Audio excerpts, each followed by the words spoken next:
ഇത്രയും ഹാപ്പിയായിരുന്ന നിങ്ങൾക്കിടയിൽ എന്താ സംഭവിച്ചത്? എങ്ങനെയാ നിങ്ങൾ പിരിഞ്ഞത്? നിന്നോടൊരു വാക്കുപോലും പറയാതെ അവളെങ്ങോട്ട് പോയി? ജാനി മാത്രമല്ലല്ലോ, അവളുടെ ഫാമിലി എവിടെ? നീ ചിങ്കിച്ചേട്ടനോട് പോലും നേരിട്ട് സംസാരിക്കുന്നത് ഞാനിതുവരെ കണ്ടിട്ടില്ല. നിങ്ങൾക്ക് എല്ലാവർക്കും എന്താ സംഭവിച്ചത്? പിന്നെ പ്രധാനമായും ജാക്സന് ജാനി എങ്ങനെ അറിയാം? നിനക്ക് പോലും ജാനിയോട് ഇല്ലാത്തത്ര ദേഷ്യമാണല്ലോ അവനവളോട്. അതെന്താ?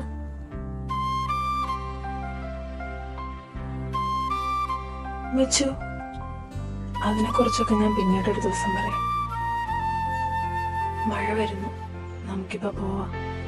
അല്ല സിമി, എനിക്കിപ്പോ അറിയണം. ഞാൻ അറിയാൻ ആഗ്രഹിച്ചിരുന്നതും അതൊക്കെ തന്നെയാണ്. ഇനി എത്ര നനഞ്ഞാലും നീ അത് പറയാതെ നമ്മൾ ഇവിടുന്ന് പോവില്ല.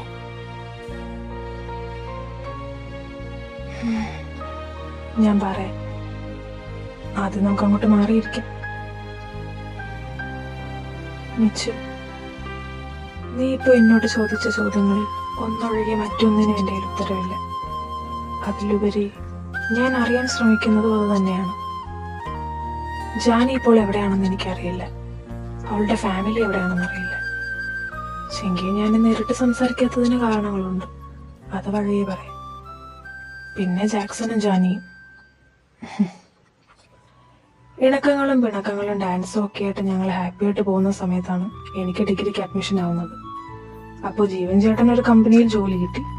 ചിങ്കി PGക്ക് പോകുന്നു, ജാനി യദുവും 10th. വീട്ടിൽ നിന്ന് കോളേജിലേക്ക് ഒരുപാട് ദൂരം ഉണ്ടായിരുന്നെങ്കിലും ഞാൻ ഹോസ്റ്റലിൽ നിന്നില്ല. ചിങ്കി ഹോസ്റ്റലായതുകൊണ്ട് ജാനിയാകെ ബോറടിച്ചിരിക്കുക. അങ്ങനെ ഇരിക്കുമ്പോഴാണ് എനിക്ക് കോളേജിൽ ഒരു ഫ്രണ്ടിനെ കിട്ടുന്നത്. ഒരു പാലക്കാരൻ അച്ചായ, നമ്മുടെ ജാക്സൺ. അവനന്ന് കോളേജിന്റെ അടുത്തൊരു വീട്ടിൽ പെയിന്റ് ഗസ്റ്റ് ആയിട്ട് നിൽക്കുമായിരുന്നു. അവിടെ എനിക്ക് അവനെ ഞാനും മാത്രം നല്ല ബെസ്റ്റ് ഫ്രണ്ട്സ് ആയിട്ടുണ്ടായിരുന്നുള്ളൂ. വീട്ടിൽ വന്നാലും ഞാൻ അവനെ കുറിച്ച് എല്ലാവരോടും പറയും. അതുപോലെ കുശുമ്പി പറഞ്ഞു. അങ്ങനെ ആദ്യമായിട്ടാ ജാനിയുടെ കരട് ലിസ്റ്റിൽ അവൾ നേരിട്ട് പോലും കണ്ടിട്ടില്ലാത്ത ഒരാൾ സ്ഥാനം പിടിക്കുന്നത്. ഞാൻ പറഞ്ഞ അവനും ജാനിയെ നന്നായി അറിയാം. ഇടയ്ക്ക് അവൻ എന്റെ കൂടെ വീക്കെൻഡ്സിൽ വീട്ടിലേക്കൊക്കെ വരാറുണ്ട്. അന്ന് രണ്ടും കൂടെ വീട് ഒരു യുദ്ധഭൂമിയാക്കും. ജാനി ഒഴികെ വീട്ടിൽ എല്ലാവർക്കും അവനെ ഇഷ്ടമായിരുന്നു. അവൾ അവനെ ഒരു ശത്രുവിനെ പോലെയാണ് കാണുന്നതെങ്കിലും അവൻ അവളുടെ കുരുത്തക്കിടയ്ക്ക് ഒരു തമാശയായിട്ടേ എടുത്തിട്ടുള്ളൂ. ഇടയ്ക്ക് അവൻ അവളോട് മിണ്ടാനും കൂട്ടുകൂടാനും ഒക്കെ പോകാറുണ്ട്. എന്നിട്ട് അതിലും സ്പീഡ് തല്ലും കൂടെ തിരിച്ചു വരുന്നതും കാണാം. അവൻ പെയിൻ ഗസ്റ്റ് ആയിട്ട് നിൽക്കുന്ന വീട് അവന് അത്ര ഇഷ്ടമല്ലായിരുന്നു. അപ്പോഴാ അമ്മ അവനോട് വീട്ടിൽ വന്ന് നിൽക്കാൻ പറഞ്ഞത്. അങ്ങനെ അവനൊക്കെ തന്നെ പെട്ടിയും കിടക്കി ഇവിടുത്തെ എന്റെ കൂടെ കൂടി. അതിന്റെ പേരിൽ ഒരാഴ്ചയാ ഉണ്ണിയാർച്ച വീട്ടിൽ കയറാതെ നടന്നത്. പിന്നെ ചിങ്കിയുമായിട്ട് എന്തോ വലിയ ഗൂഢാലോചനയ്ക്ക് ശേഷമാണ് അവൾ വീണ്ടും വീട്ടിലോട്ട് വന്നത്. അടുത്ത കിരീട വാർഡ് തലയുടെ അളവിനാണ് പണിയുന്നതെന്ന് അവൾക്കല്ലേ അറിയൂ. 1-2 ആഴ്ച അങ്ങനെ കഴിഞ്ഞുപോയി. ജാനമ്മ ഇതുവരെ അമ്പിനും വില്ലിനും അടുക്കാത്ത മട്ടായിരുന്നു. പക്ഷേ ഓർക്കാപ്പുറത്താണ് പ്രോഗ്രസ് കാർഡിന്റെ രൂപത്തിൽ പുതിയ പണി എത്തിയത്. ഇത് പതിവാണെങ്കിലും ഇപ്പൊ ജാനമ്മ തീരെ പ്രതീക്ഷിച്ചില്ല. പഠിപ്പിക്ക് സാധാരണ കൊട്ടക്കണക്ക് മാർക്ക് കിട്ടുന്നത് പുത്തരിയല്ലാത്തത് കൊണ്ട് സീക്രട്ട് കീപ്പർ ചിങ്കിയായിരുന്നു വീട്ടിലറിയാതെ ഇത്രയും കാലം സൈൻ ചെയ്ത് കൊടുത്തിരുന്നത്. വീട്ടിലറിയില്ലെന്നാണ് ജാനിയുടെ വെപ്പ്. ചിങ്കി ഒരു സത്യസന്ധനായ രഹസ്യ സൂക്ഷിപ്പുകാരനായതുകൊണ്ട് ഇത് ജാനിയുടെ ടീച്ചർ അറിഞ്ഞാലും വലിയ അത്ഭുതമൊന്നുമില്ല. പക്ഷേ ഇപ്പൊ ഇവിടുത്തെ പ്രശ്നം അതല്ല. ചിങ്കി നാട്ടിലില്ലാത്തത് കൊണ്ട് ആര് പ്രോഗ്രസ് കാർഡ് സൈൻ ചെയ്യും? ജീവനെക്കുറിച്ച് ചിന്തിക്കുക വേണ്ട. അവൻ ചിലപ്പോൾ പ്രോഗ്രസ് കാർഡിലെ മുട്ടയെല്ലാം പിറക്കിയെടുത്ത് അടയിരിക്കാൻ പറയും. അല്ലേലും വായി നോക്കി ഒരു പെണ്ണ് സെറ്റായപ്പോൾ അവൻ കുറച്ച് മെയിൻ കളിക്കുന്നില്ലേ എന്നൊരു സംശയം ഇല്ലാതില്ല. ഇനിയും ഇങ്ങനെ ഏറെ പിടിച്ചിരുന്നിട്ട് കാര്യമില്ല, നേരെ പോയി ചിമ്മിയുടെ കാലിൽ തന്നെ വീഴുന്നതായിരിക്കും നല്ലത് എന്ന് മനസ്സിലാക്കിയ ജാനി പിന്നെ ടൈം വേസ്റ്റ് ചെയ്യാതെ അത് തന്നെ ചെയ്തു. എന്നാൽ ചിങ്കിയുടെ അത്രയും മാന്യനല്ലാത്തത് കൊണ്ട് അപ്പം തന്നെ മുഖത്ത് നോക്കി പറ്റില്ലെന്ന് പറഞ്ഞു. അങ്ങനെ മനസ്സ് തകർന്ന നമ്മുടെ ജാനിയുടെ അടുത്തേക്ക് അവനെത്തി, അവളുടെ പുതിയ രക്ഷകൻ ജാക്സൺ. നന്മകളെന്നും എനിക്കൊരു വീക്ക്നെസ് ആണെന്ന മട്ടിലായിരുന്നു അദ്ദേഹത്തിൻ്റെ എൻട്രി. ഇമ്മാതിരി ഉടായ്പ പരിപാടികളുടെ കാര്യത്തിൽ ചിങ്കി പോലും പുള്ളിക്കാരൻ്റെ അയലത്തെത്തില്ല. ഈ ജാക്സൺ വേണയിൽ മൈക്കിൾ ജാക്സന്റെ സൈനി വിടും. കഴിവേ! ഈ കഴിവിൻ്റെ നിറകുടത്തെ ഇനിയും കണ്ടില്ലെന്ന് നടിക്കാൻ നമ്മുടെ ജാനിക്കും പറ്റിയില്ല സുഹൃത്തുക്കളെ.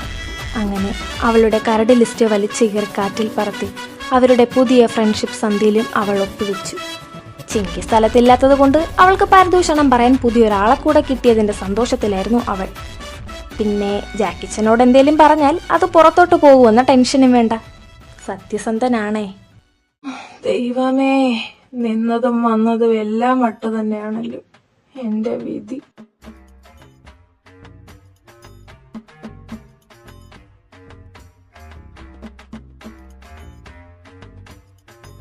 എങ്ങോട്ടാ ജാക്കിച്ച?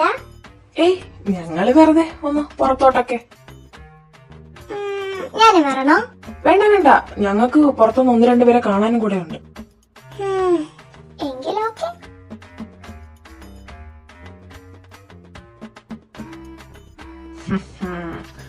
സിലി ഗേൾ, അവളുടെ ബർത്ത്ഡേക്ക് സർപ്രൈസ് ഗിഫ്റ്റ് വാങ്ങാൻ എങ്ങനെ അവളെയും കൊണ്ടുപോകുന്നു? ചിന്നി, ഞാൻ പറഞ്ഞത് മറക്കണ്ട. സെറ്റ്.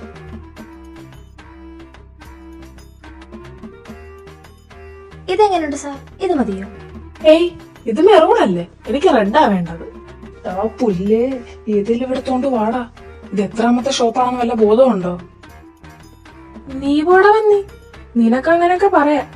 റെഡിൽ സ്റ്റോൺ വെച്ചതും കൊണ്ട് ചെന്നില്ലെങ്കിലേ ആ ചീവീടെ എന്റെ തലയടിച്ച് പൊട്ടിക്കും. എന്താണ്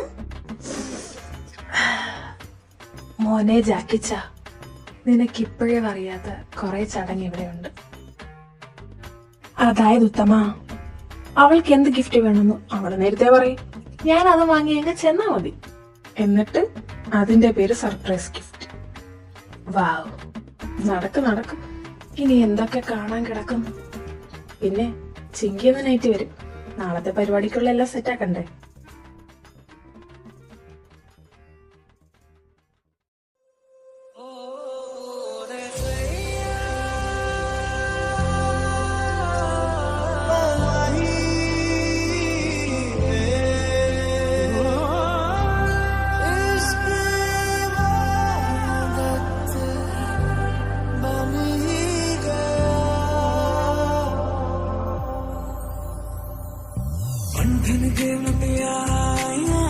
पटोला बनके कन्ना दे विच पिपल पत्तियां पाही चूड़ा खनके पंठन के मुंदियारा आया पटोला बनके कन्ना दे विच पिपल पत्तियां पाही चूड़ा खनके मेरे सोने वे माई എന്താ ഒരഭിനയം.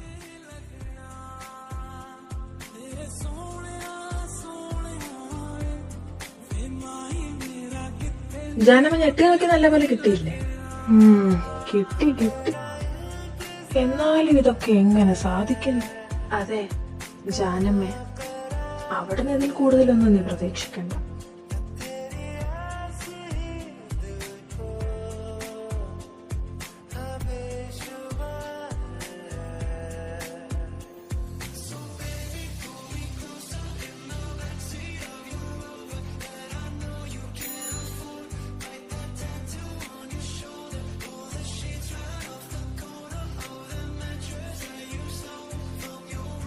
അവളുടെ ഞെട്ടല് കണ്ടിട്ട് നിങ്ങളെന്താ ഞെട്ടാത്തത്?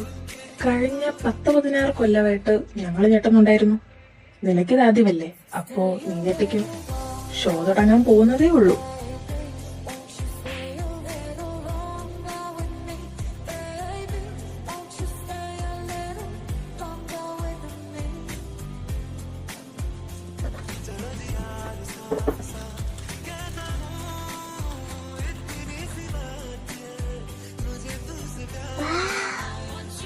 ചിന്നി, ഇത് ഞാൻ ഒട്ടും എക്സ്പെക്ട് ചെയ്തില്ല.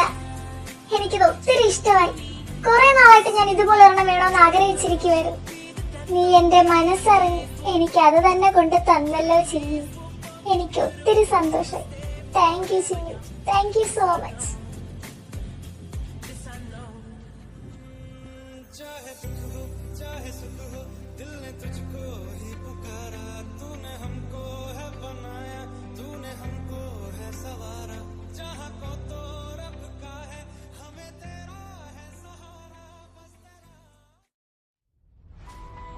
ചിന്നി, നീ ഇതെന്ത് കാണിക്കുവാ? ഒന്ന് അടങ്ങി നിക്കന്റെ കൊച്ചേ. ഇത് സ്ക്രിപ്റ്റിൽ ഇല്ലാത്താണല്ലോ. മിണ്ടാതിരി, നോക്കട്ടെ. ബട്ടർഫ്ലൈ, ഇനി നിന്റെ കണ്ണിലേക്ക് അയച്ചോ.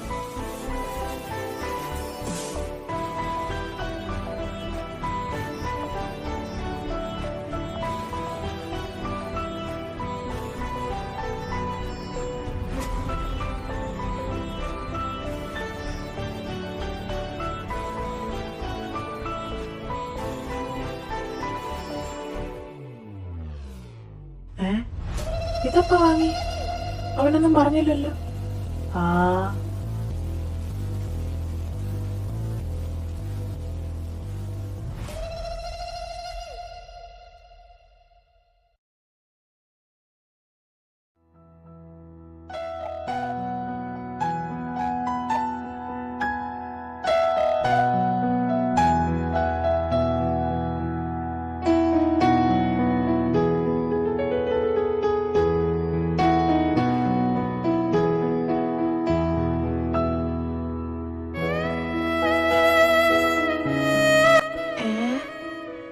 കണ്ണീരോ? ഇനി ഇതും വല്ല അഭിനയമാണോടാ? ഏയ്, ജാനമ്മയുടെ ഫീസ് റെഡായി. അപ്പൊ ഉള്ളതാ.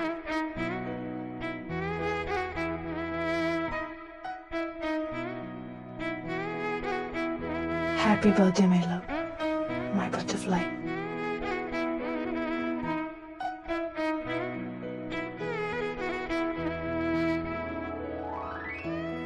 അങ്കിളെ, പണ്ടെന്നോട് തമാശക്ക് പറഞ്ഞ കാര്യം ഞാൻ അങ്ങ് സീരിയസ് ആയിട്ട് എടുക്കുവാണേ. ഇനി അതിന്റെ ഒരു കുറവ് വേണ്ട.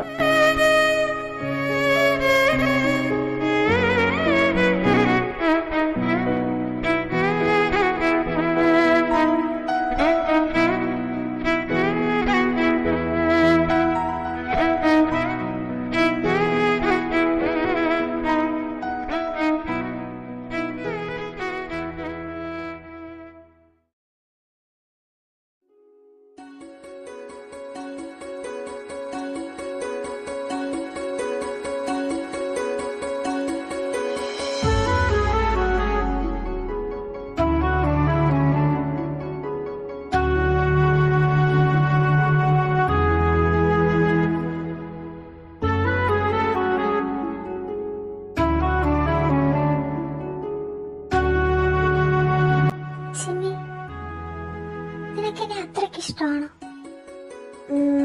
പിന്നെ പറയാം. ചിമ്മി, നീ എന്താ എന്നെ എപ്പോഴും ബട്ടർഫ്ലൈ എന്ന് വിളിക്കുന്നത്? അതും പിന്നെ പറയാം.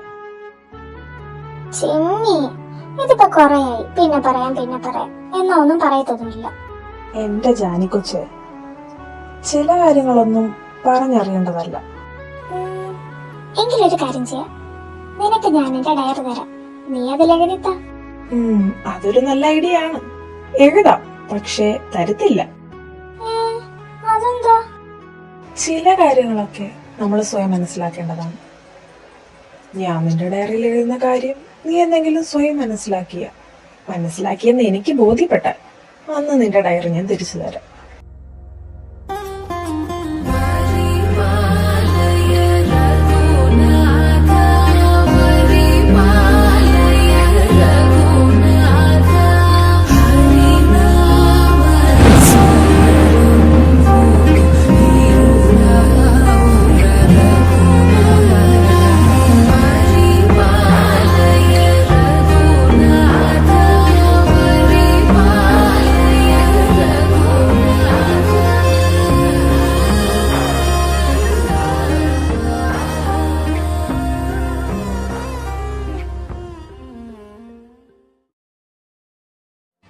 ചിമ്മി, കൂടെ എടുക്കാതെ നനയാൻ ഒരു മഴ കൂടി കാത്തു വെച്ചിട്ടുണ്ട് ഞാൻ. കൂടെ നനയാൻ നീ വരുന്നതും കാത്തു.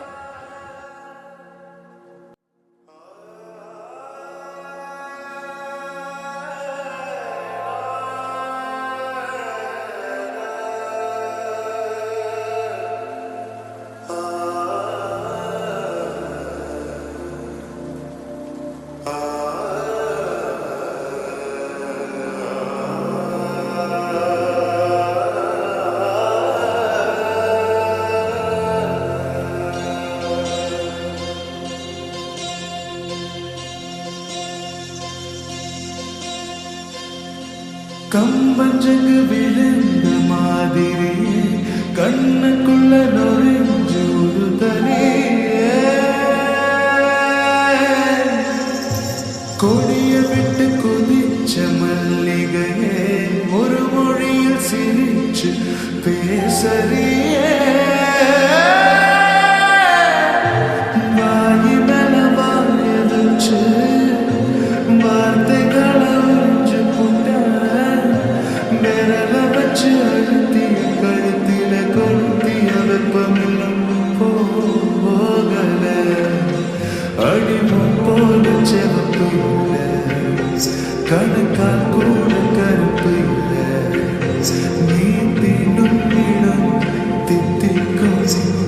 ബാക്കി ഒന്നും ചെയ്യ വേണ്ടും ബാക്കിയമ്മേ